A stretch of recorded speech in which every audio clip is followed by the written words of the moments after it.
afternoon, everyone, and welcome to News 3 Now, live at 4. It's Friday!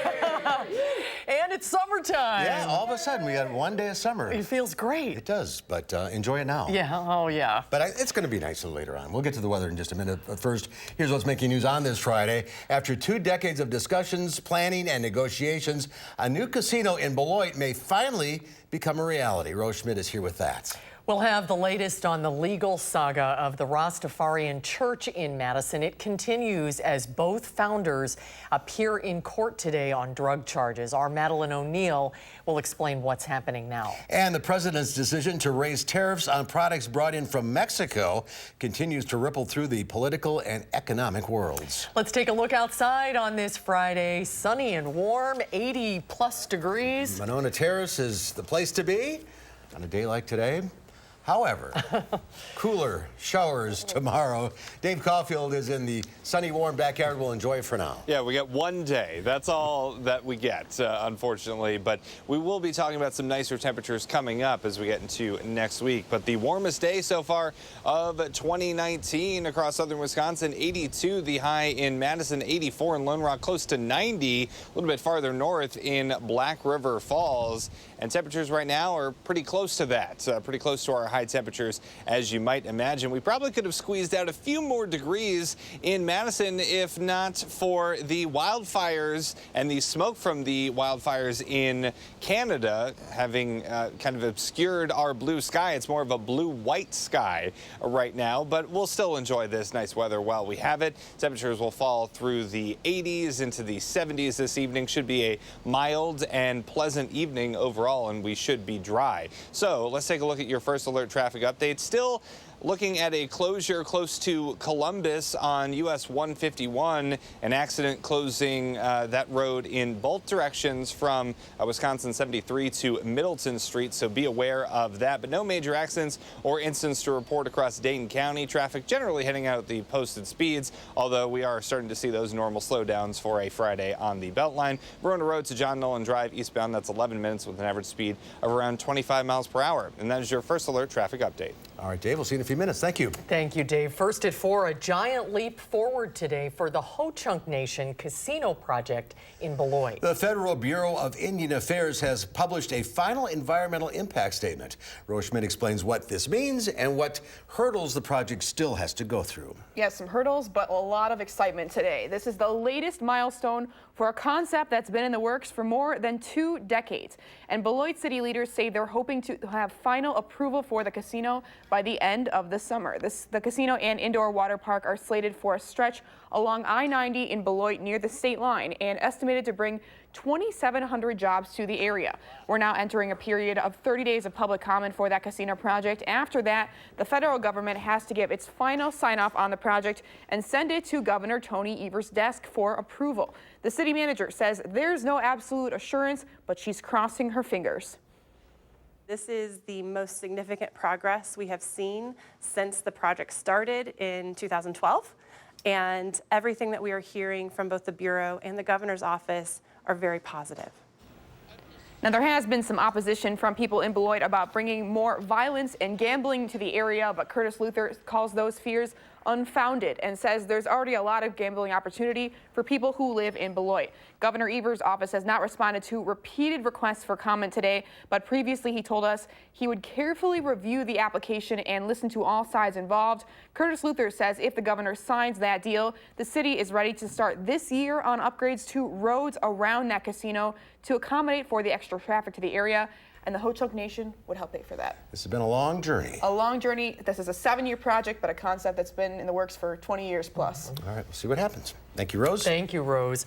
The state legislature's top Republicans say they will scrap Governor Evers' budget proposal to raise the gas tax to help pay for roads. Evers' budget would initially raise the gas tax by 8 cents per gallon.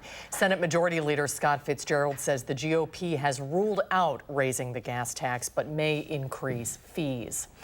The founders of a Rastafarian church in Madison are out on signature bond awaiting a court appearance after being arrested on drug charges. Although Jossie Schwark and Dylan Bangert say their Lion of Judah House of Rastafari Church is a cannabis sanctuary, the state says otherwise. Our Madeline O'Neill is back from court with what happens next. Maddie?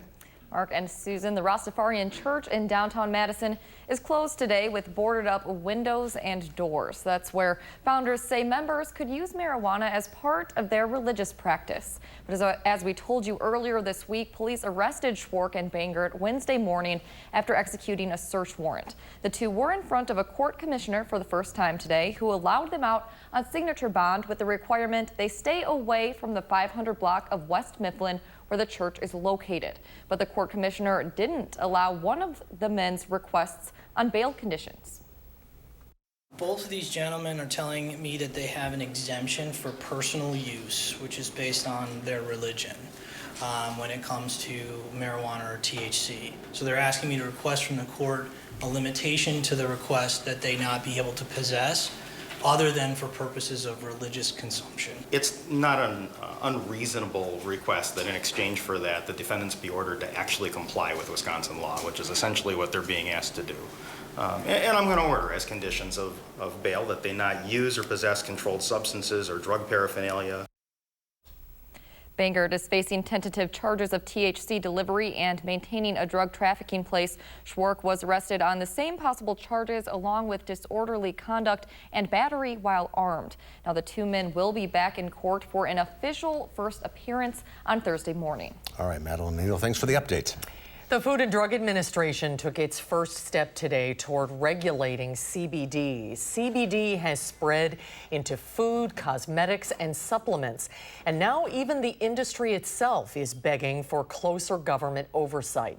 The Food and Drug Administration took its first step toward regulating the exploding CBD market, hosting an all-day hearing that was live streamed to the public. FDA does not have the luxury of time.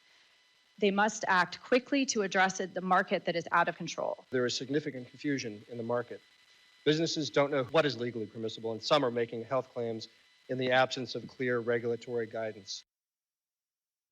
No decisions are expected anytime soon from the FDA, but today's hearing is considered an important step in corralling an industry that some describe as the Wild West. The stock market took another hit today after the White House said it's slapping new tariffs on Mexico to persuade the country to do more to help curb the surge of migrants at the southern border.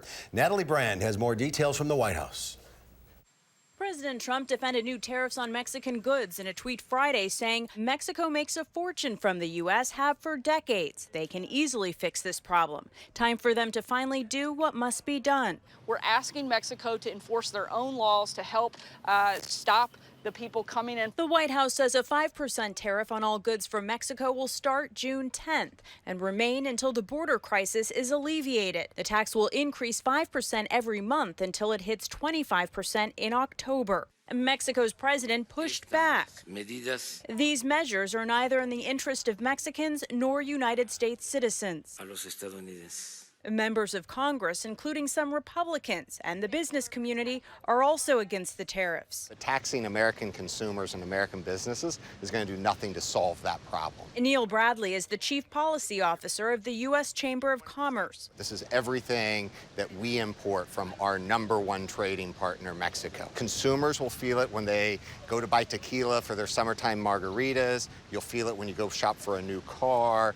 Farmers will feel it. The new tariff announcement comes at the same time the Trump administration is pushing Congress to approve the new trade deal between the U.S., Mexico, and Canada known as USMCA, which would replace NAFTA. Very difficult to see how the votes materialize in Congress under these circumstances. Trump administration officials will be on Capitol Hill next week to lobby lawmakers on the USMCA. Natalie Brand, CBS News, the White House. A Mexican delegation expected to travel to Washington to discuss the new tariffs. And as we mentioned, the threat of those tariffs sent stocks into a tailspin. The Dow Industrials dropped 354 points, ending the week at 24,815. The NASDAQ Composite Index lost 114, and the S&P 500 was off 35. A victory for pro-abortion supporters in Missouri. Missouri's one and only abortion clinic will not have to close its doors at midnight. A judge issued a temporary restraining order that effectively allows the state's only abortion clinic, a Planned Parenthood in St. Louis, to continue providing services. Anti-abortion protesters vow to fight.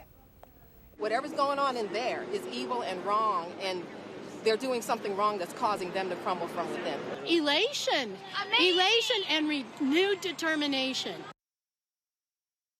Missouri is one of 6 states that have passed legislation banning abortions within the first 8 weeks of pregnancy.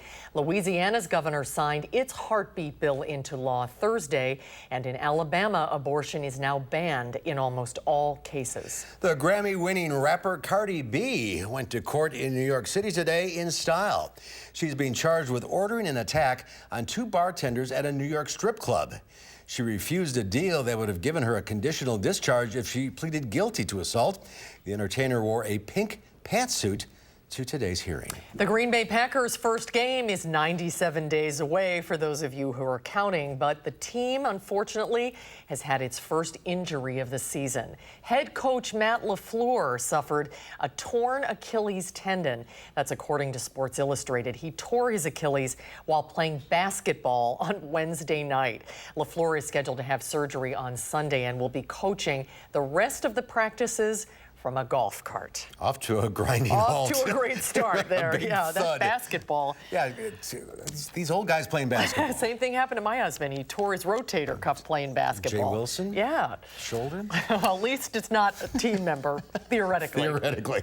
All right, still to come at 4, flooding along the Mississippi River continues to get worse. We'll check in to see when the water levels might be coming down. That's when Live at 4 continues. We'll be right back.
Well, the Mississippi River is nearing levels only seen since 1993 in some places north of St. Louis and presenting problems as the river tops protective barriers. The river topped temporary barriers in West Alton in St. Charles County, Missouri. Entire neighborhoods in that community, including many homes and businesses, are partially submerged. The Mississippi River at Alton is forecasted to crest on Tuesday at 39.3 feet. That is 18 feet above flood level. That would be the second highest crest in recorded history since August of 1993. Further south, the Arkansas River breached a levee near Hollow Bend in Arkansas, and that prompted an evacuation in that area. The levee breach is a result of flooding along the Arkansas River, which began in Oklahoma. As the 2019 hurricane season gets underway, there is new focus on a growing debate over new 5G cell phone technology and whether it could impede forecasting. The powerful cell phone network known as 5G, which will deliver information up to 100 times faster than today's mobile networks. Meteorologists are concerned because some of the frequencies the Federal Communications Commission plans to use for 5G are located next to the only frequency where weather satellites can detect water vapor. And that's a critical component for accurate forecasting. The milky shades of white and gray are water vapor. These are being detected from space. The data is essential, and that 90% of data going into forecast models these days come from weather satellites. If you remove a good portion of that satellite data, you're crippling our ability to make accurate weather forecasts. A group representing the wireless industry calls the meteorologist concerns an absurd claim with no science, saying the weather sensor currently deployed is much less susceptible to interference than meteorologists claim. There is still time for a compromise before networks roll out 5G later this year. We're continuing the push for the kids and the teens in our lives to just be you. Our BU ambassadors are already doing a fantastic job encouraging their classes, sports teams, and other groups to keep being authentic. Our Danica Lewis is live at O'Keefe Middle School today to tell us more about one of those ambassadors. Hi, Danica. Well, hi there, Susan and Mark. Yeah, we are over here at O'Keefe Middle School, just one of the schools where Jill Cohen brings these guys around. As you can see, just one wheel. These are unicycles, and there are a lot of kids interested in this. How Jill got interested in it was actually through her kids. They started riding, and then she picked it up as well and really developed a passion for it. They've been to championships and all sorts of things since. Now, there are usually about 50 kids of all different ages, races, and families that meet after school at various schools across the city. Learning a new thing keeps you humble and keeps you remembering what that feels like, and that point of frustration where you just want to quit, and the point of frustration where you want to throw the unicycle, and recognizing when you accomplish something, that feeling of, okay, what do I want to do next? This sport has brought Jill and her family to world championships. Yes, world championships in places like Korea, Spain, Montreal, and a number of her students that go to the national competition every year. And one of my favorite things that this woman right here passed along to me is that once you learn how to unicycle, no one can take that away from you. And that's something that she pushes on her students here as well. We'll hear from one of the more senior unicyclists who's here today. But Jill, I got to show you. And I know my producers are very nervous about this, but Jill has already taught me in one session here. Let's do this, Jill, how to mount this sucker. I'm not gonna ride. I'm not gonna ride yet. That's at 5 o'clock. Okay. All right, ready? Yep. 1, 2, 3. Great job. Nice work. See? Susan, Mark, you ready? You gonna come out here and do this with us? I'm not sure I could get that far. I'm impressed, Danica. I have always wanted to learn how to do this. Yeah, they're very cool. Okay, Jill, let go of her. Come on. See, Susan, come on out. You got to do it. No, I'm not going to go yet. I need two helpers for that. I need 2 helpers to cycle. Yeah. One step at a time. Yeah, that's right. Put training wheels on it. Yes. All right, Danica, thank you. All right, thanks, Danica. Just we'll be see you at 5. And we'll be right back. You're watching News 3 Now, live at 4.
Take a look at this. These homeowners in Clearwater, Florida got the shock of their lives last night when an intruder broke into their home. And not just any intruder, it was an 11-foot alligator.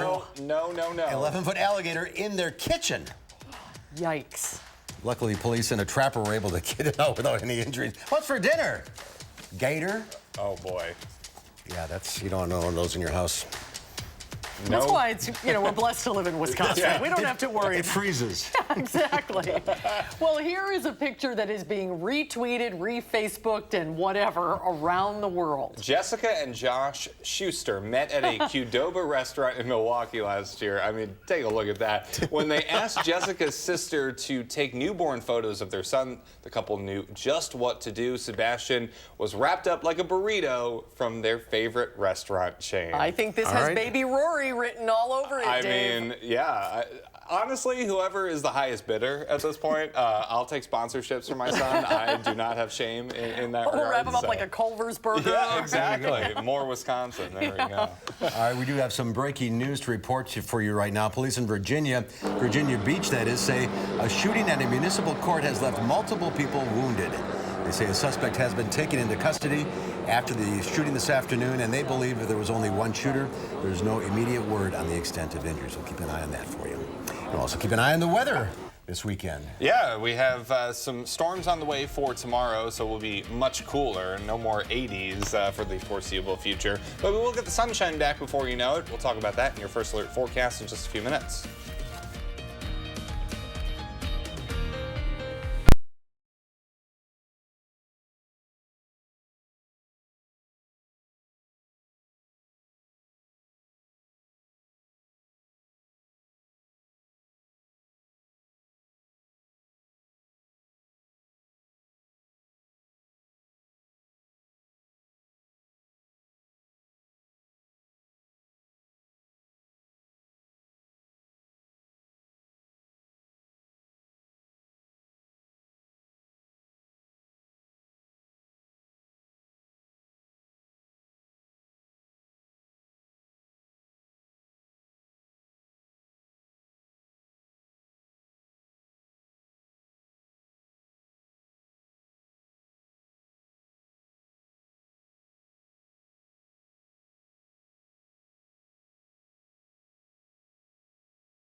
Good afternoon. I hope you had a really nice Friday so far on the warmest day of 2019 with high temperatures in the lower to middle 80s. Plenty of sunshine and plenty of clear skies across Wisconsin throughout this Friday. We're starting to notice as a cold front gets closer and closer to southern Wisconsin, some thunderstorms starting to fire up along them closer to Rhinelander right now. This front is actually sparking some severe thunderstorms just north of Green Bay. I don't think we need to worry about the thunderstorm activity just yet. But as we get into tomorrow, as that cold front continues to dip farther to the south, that could become a possibility for southern Wisconsin as some showers and thunderstorms are in the forecast for tomorrow. We still should be pretty quiet for Friday night, although if we do get a thunderstorm north and east of Madison, there could be maybe some gusty winds, maybe some small hail, so a marginal risk of severe weather and a marginal risk of severe weather to the south and east of Madison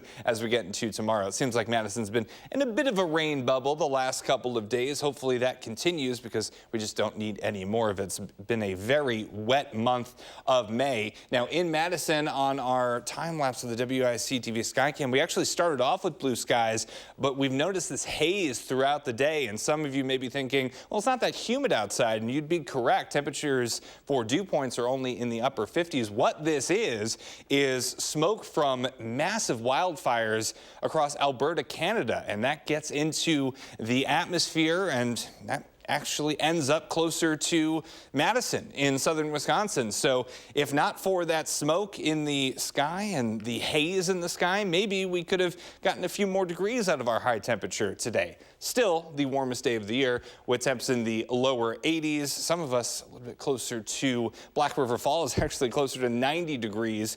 Normal is 73, so we're running about 10 degrees above normal for this time of year. Platteville, maybe a little bit more blue sky compared to Madison, but still noticing that haze in the sky. And temperatures have definitely been more summer-like today, and that's a change from much of the month of May as we close out May 2019 today.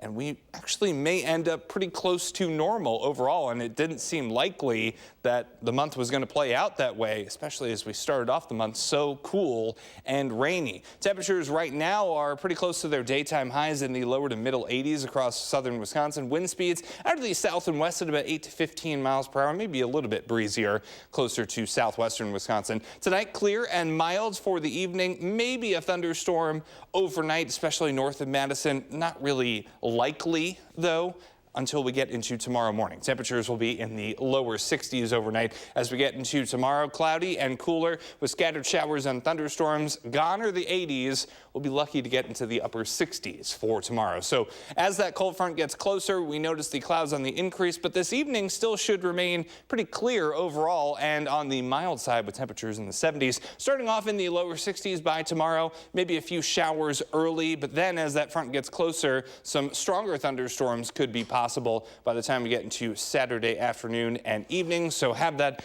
umbrella nearby. You will most likely need it on Saturday. And a few downpours are possible in spots as well. By Sunday, though, we do get that sunshine back with highs right around 70 degrees. So generally looking at about a half an inch to, well, really a half an inch of rain, a quarter to a half an inch of rain. That's what I meant to say. However, with those downpours, some locally heavier amounts are possible throughout our Saturday. Then we notice on the 10-day forecast as we start June tomorrow, generally looking at more of a drier trend, especially compared to what we got used to during the month of May. Now we'll still have some chances for showers and storms in there, but not every day. So that's good news. We can actually enjoy some sunshine over the next week to week and a half. But our next chance of showers and storms arrives late on Tuesday. That's right. Tomorrow's June 1st. Hard to believe. Yeah, it just went by in a flash, in a rainy flash. Yeah, it was so cool and wet. Yeah. Well, it's getting Goodbye. better. It's getting better. Thanks, Dave. All right, Chris Reese is going to keep us up to date on the weekend weather on the morning on News 3, and then stay tuned for CBS Sunday Morning. And Jane Pauley is with us once again. And Jane, a jam-packed show coming up Sunday morning, including a piece on an actress who has many talents, I understand. She is a delight. Good morning, Mark. A lot of us know Mindy Kaling from her laugh-out-loud funny role as Kelly Kapoor in The Office. That led to her own show, The Mindy Project, a few best-selling books, and now to a new movie that she both wrote and stars in. But as she tells Luke Burbank, her faith in her path to showbiz success wasn't an obvious one. Here's a clip. There was not a Mindy Kaling on TV for you when you were a little kid. Like, who did you look up to? Who inspired you? Yeah, I think back on this and think it is strange, you know, like I didn't see anyone that looked like me on TV, and yet my draw to comedy was so much that I didn't care. Two things. Number one, I know it's not morning, it's afternoon, Mark. And an interesting note, Kaling was hired as a writer for The Office, and with the understanding that she would get an occasional on-camera role. But after her first appearance, the audience loved her, and she instantly became a regular member of the cast. What a great story that is. It sure is. We got another one.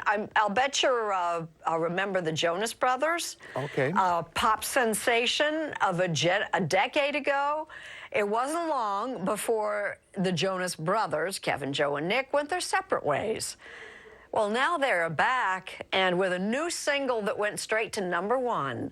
They talked with our Tracy Smith about the good times and the not-so-good times. Here's the clip. Were there times when you guys would be at each other's throats and then have to go on stage and be like, I mean, that still everything's happens. You know, like that's just brothers, I think. I mean, maybe not as bad anymore, but yeah, there was definitely times that we would have blowout fights, and, you know, it'd probably be better if we just put gloves on and sparred for 5 minutes. Mm-hmm. So brothers, you know, we're competitive, we also fight, and that's just natural, and that's family. The Jonas Brothers and Mindy Kaling. Plus, we return to Normandy 75 years after D-Day. Whole lot on the show, and hope you'll be there on Sunday morning. Have a great weekend, Mark. You too, Jane. We'll see you at 8 o'clock Sunday morning. See you later. I guess, according to Dave Coffey, there's a fourth Jonas Brothers. That's not in the band, Yeah, right. Interesting. That would have been a good trivia question for Jane. What about the fourth one, Jane? Good morning. Up next at 4, we're headed to the movies. When we come back, we'll have a preview of the new Elton John biopic, Rocket Man. That's when Live at 4 continues.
It's a beautiful day for a stroll around the Henry Violet Zoo. Can't really see if any of the animals are out. There's a guy walking. Yeah, they're taking a little nap on this warm Friday afternoon. The latest music legend to get the big screen biopic treatment is Sir Elton John. Rocket Man is now in theaters, and David Daniel has a look. So how does a fat boy from nowhere get to be a soul man? Gotta kill the person you were born to be in order to become the person you want to be. Rocket Man stars Taron Egerton acting and singing as Elton John. It's a little bit funny, this feeling inside. What did you say your name was again? My name is Reggie! Reginald Dwight. Reginald. That's my granddad's name. The transformation goes far beyond a name change. Can you even play the piano in those? Along the way, we meet Richard Madden as John Reed, who would change Elton's life in more ways than one. In fact, I predict you could be the best-selling artist in America if you desire. So you like the song then? Not quite as much as the singer. His lyricist, Bernie Taupin, played by Jamie Bell. Don't we want to just sing without this ridiculous paraphernalia? People don't pay to see Reg Dwight. They pay to see Elton John. Sorry. I know. And his disapproving mother, played by Bryce Dallas Howard. I just hope you realize you're choosing a life of being alone forever. Through the drink, drugs, and excess, and all the spectacle, there was always the music. Maybe I should have tried to be more ordinary. You were never ordinary. In Hollywood, I'm David Daniel. I want to see that. I do too. I didn't know he did the singing. Yeah, it's his own singing. And our Will Loper will have his review Monday on Live at 4. And when we come back, we're going on the town with Michael Bruno, or at least backstage. He checks out Capitol Theater's production of the Broadway musical On the Town when Live at 4 continues.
Good afternoon. Here is your Friday First Alert traffic update. We'll take a quick look at the Beltline and Seminole Highway. Not looking too bad, although maybe a little bit slow go on the eastbound side, as you might expect for a Friday afternoon on the Beltline. Average speeds from Verona Road through Park Street, closer to Rimrock Road, about 15 to 25 miles per hour. Stoughton Road and Verona Road not looking too bad at the present time.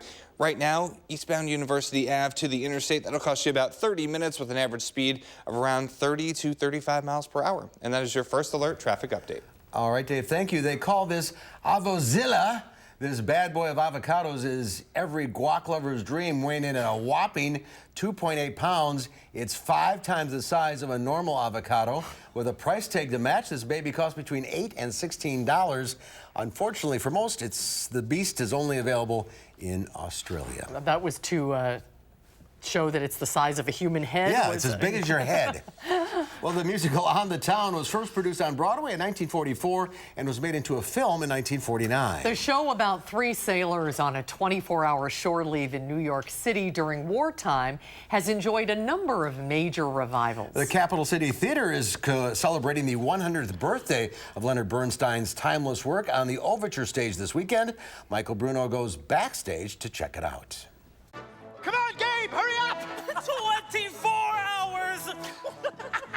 On the Town is a story about 3 sailors on leave in New York City on their way to World War II.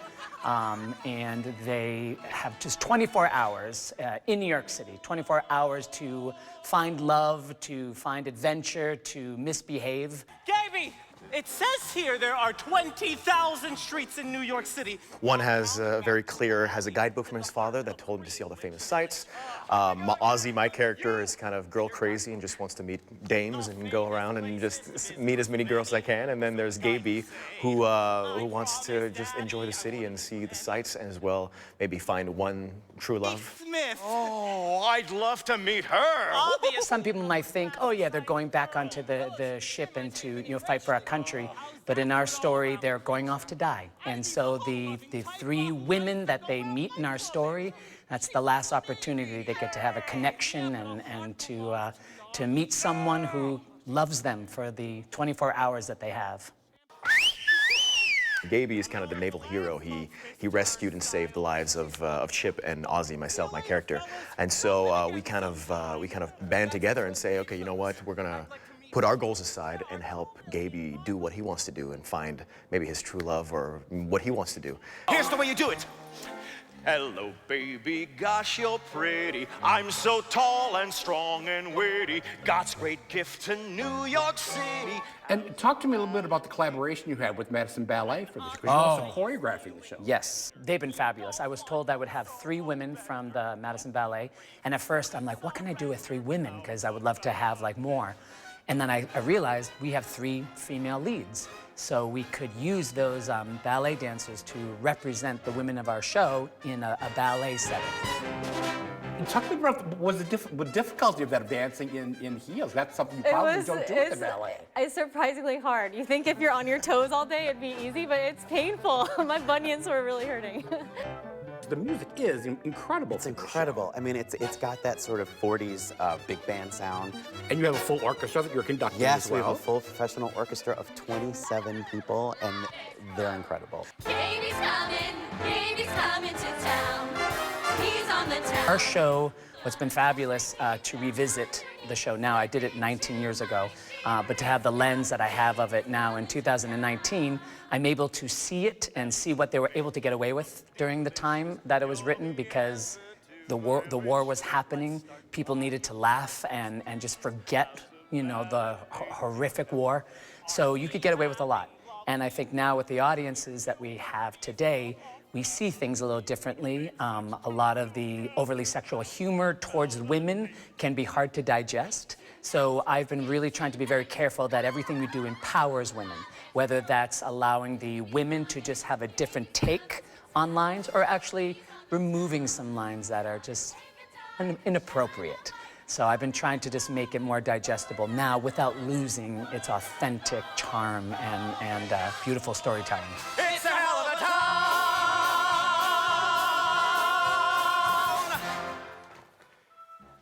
And Michael Bruno's, you know, the three sailors. It's a musical. They're all from New York. They're all they're all pros that are in town for the show from.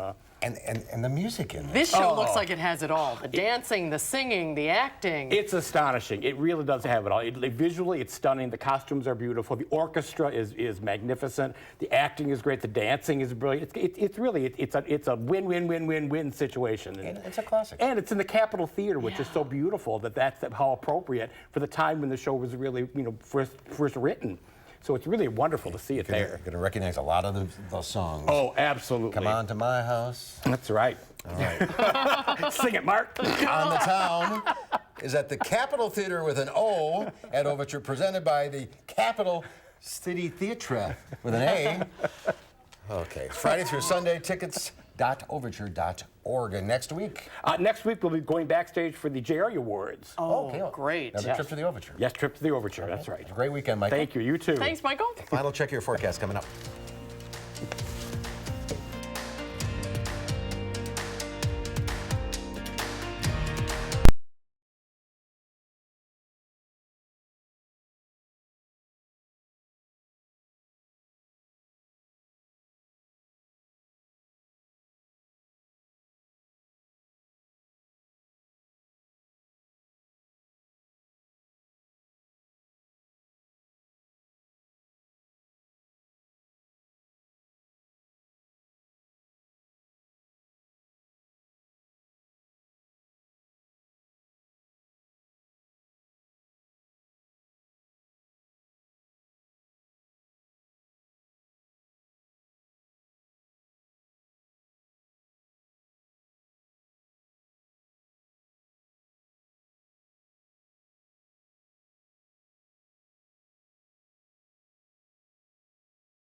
All right, summer today, back to wet tomorrow. Yeah, with some thunderstorms possible by the time we get into, especially tomorrow afternoon. But right now, still very summer-like with temps in the 80s. We can still see that haze from the smoke of the Canadian wildfires out there as well. Maybe a little bit of blue sky.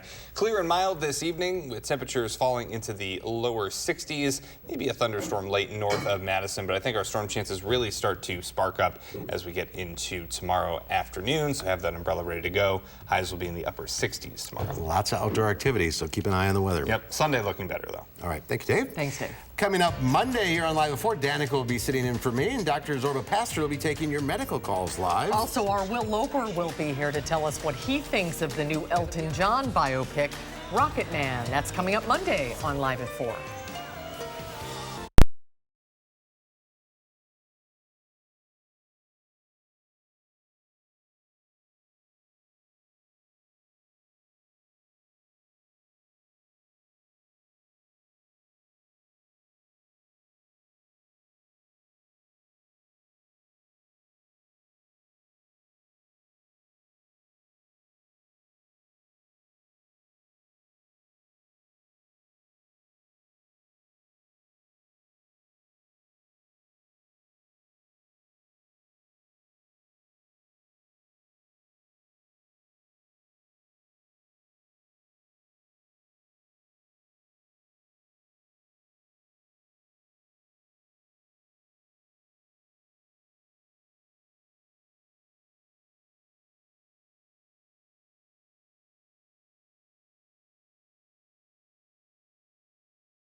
Well, Lola and Louie have found some very unusual animals that you probably haven't seen before. That and more in this week's edition of the News Hounds Now Update.